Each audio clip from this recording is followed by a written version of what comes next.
Zeynep and her mother Jemre are seated together on the well-worn sofa. Laid across Jemre's lap is an elegant but fairly embroidered dress, clearly meant for a special occasion. Beza eyeing the garment with a discerning gaze. Jemre, while running a hand over the fine stitching, said, "There, what do you think?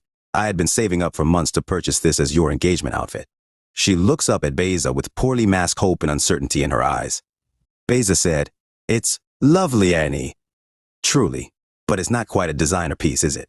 And we both know those are simply unbeatable when it comes to class." Jemre's face falls ever so slightly as Beza lets out a small laugh. Zeynep felt a flare of protective indignation for their mother's excitement being so coldly rebuffed. Zeynep said, "So what if it's not designer, Abla? You'll look beautiful in anything. Mama picked this out specially for you." But Beza coldly replied, "Maybe in your world, Kizim, but those designer clothes have class about them, no." Then Jemre said, "But Beza, I know money has been tight since your baba." Then Beza's phone begins trilling from her purse. She scoops it up without a second glance at them and exits the room. Zeynep scowls after her, watching the lines of Jemre's face etch deeper with dejection. Gently, Zeynep extracts the dress from Jemre's hands, feeling the lovingly embroidered detail under her fingertips. Now, Beza went inside her room and locked the door. She lowered her voice and whispered over the call. She said, "Ali, I've told you so many times, do not call me at this hour. Everything between us is over now, do you understand?" Ali on the call replied, "Beza, my dear, why are you doing this to us? To me, you know the depths of my love for you. Name it. I'll bring you everything your heart desires and more if you'll only come back to me." Beza coldly said, "Don't be mad, Ali. The arrangement's already set. I'm to be engaged to Halil Bey's son this week." Ali said, No, I won't let that happen. I can't lose you, Beza." Beza sharply said, "It's already very late, Ali," and then she cuts the call. Now the engagement arrangements are ready at the venue. Guests are arriving. Beza was standing next to Zeynep. She hushed. "They're making me marry a man who I have not even seen him ever." "I'm so nervous," Zeynep said. "Oh, don't worry, Abla. Baba and his friend have fixed this alliance years ago. Still, if Baba isn't here with us, it's our duty to fulfill the promises he had made."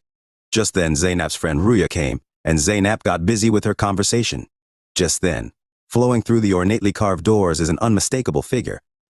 It's none other than Alihan Sir, looking handsome in his black and white tuxedo.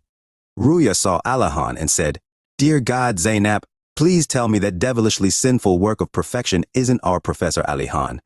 Zeynep got surprised and said, "Where?"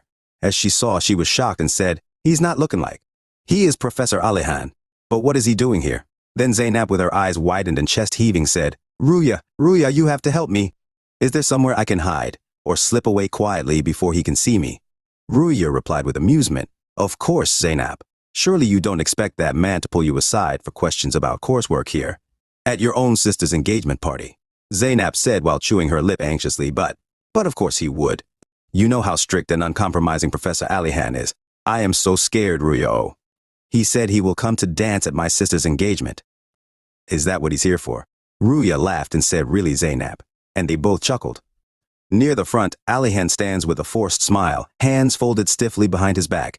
Just then, Alihan's father reached and said, "There you are, my son. Come along now, I'll introduce you to some of Istanbul's most influential associates."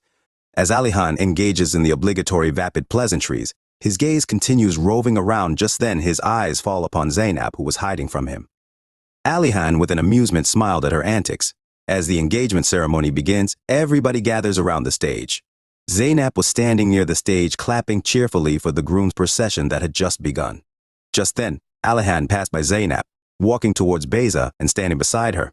Zeynep was extremely shocked to see that Alihan was the one who was getting engaged to her sister. Zeynep can't even find the breath to respond. Ruya mockingly said, "Did you see that, Zeynep? Your deliciously stern Professor Alihan is set to become your very own brother-in-law. Now you can take help for coursework anytime."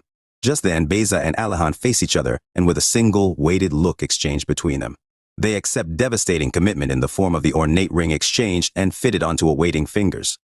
Everybody cheerfully enjoyed their engagement. Here at a secluded corner, Beza and Ali were there.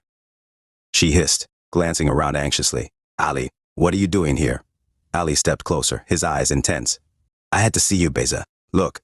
He opened his palm to reveal a glittering diamond ring.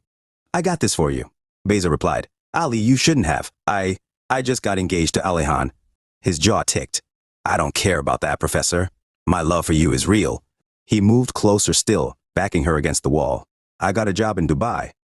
We can start fresh, just you and me. I'll give you everything you deserve, my love. Beza felt her resolve slipping as Ali's presence overwhelmed her senses. I can't. Yes, you can. Ali cupped her face, his thumb caressing her cheek. This is our chance at true happiness, Beza. That man can never love you like I do. Come with me, and I'll make all your dreams come true. Beza's head spun. Ali's words tempted her, visions of exotic travels and endless riches dancing before her eyes. Here, Zeynep hurried down the dimly lit corridor, her heels clicking urgently as she scanned each doorway for her sister. Abla, where are you? Rounding a corner, she collided hard with a solid figure. Strong hands gripped her arms to steady her as she lost her balance. She looked up and her breath caught. It was Alihan, his chiseled features mere inches from her own. Time seemed to slow as their gazes locked. Zeynep felt herself being irresistibly drawn into the depths of his warm brown eyes. Realizing her hand had come to rest on his shoulder, Zeynep moved it away. She stepped back awkwardly, unable to get into his eyes again. Alihan gently asked, "Are you all right?" Zeynep could only nod jerkily, keeping her gaze averted as she was very awkward with their recent interaction. Without another word, she brushed past him and ran away. Alihan watched her running away, feeling strange from her behavior. Then he said to himself, "This girl is so clumsy. She also hasn't submitted her assignment yet. So irresponsible and childish this girl is," while brushing his hands over the coat. Now Zeynep pushed open the door to Beza's room. The bed sheets were rumpled, drawers left open haphazardly. But it was the vacant spaces on the dresser and nightstand that made Zeynep's eyes widen in shock. Beza's belongings were gone. A chill swept over Zeynep as the implication struck her.